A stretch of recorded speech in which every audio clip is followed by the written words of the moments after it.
నామినేషన్ల ప్రక్రియ మొదలైంది. తొలి రోజు వివిధ పార్టీలకు చెందిన కీలక నేతలు భారీ ర్యాలీతో ఆర్ఓ కార్యాలయం వద్దకు చేరుకొని నామినేషన్ పత్రాలను సమర్పించారు. దీంతో అక్కడ కోలాహలం నెలకొంది. ఉదయం 11 గంటల నుంచి నామినేషన్లను కార్యాలయంలో రిటర్నింగ్ అధికారులు స్వీకరిస్తున్నారు.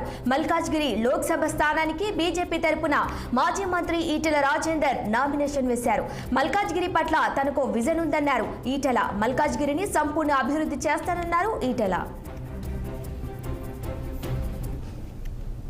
మైనార్టీలు అంటే ఓట్ల కోసం వాడుకున్నారు తప్ప, సీట్ల కోసం వాడుకున్నారు తప్ప మా జీవితాల్లో వెలుగు నింపిన వాళ్ళు ఎవరు లేరు.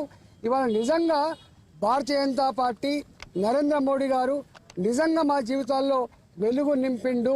మేము వాళ్ళని మర్చిపోము. ఇవాళ అంతకుముందు భారతీయ జనతా పార్టీ పట్ల మాకు వేరే అభిప్రాయం ఉండేది. కానీ మోడీ గారు వచ్చిన తర్వాత హింస లేదు, మోడీ గారు వచ్చిన తర్వాత కమ్యూనల్ రైట్స్ లేవు, మోడీ గారు వచ్చిన తర్వాత జమ్మూ అండ్ కాశ్మీర్లో ప్రశాంతత నెలకొన్నది, మోడీ గారు వచ్చిన తర్వాత దేశం పురోగమిస్తుంది, మోడీ గారు వచ్చిన తర్వాత ఉపాధి పెరిగింది, మోడీ గారు వచ్చిన తర్వాత ఉద్యోగ అవకాశాలు పెరుగుతున్నాయి. అన్నిటికీ మిక్కిలి మోడీ గారు వచ్చిన తర్వాత ప్రపంచంలోనే ఈ దేశ ప్రజల కీర్తి గౌరవం గొప్పగా పెరిగింది. మైనార్టీలు అంటే ఓట్ల కోసం వాడుకున్నారు తప్ప సీట్ల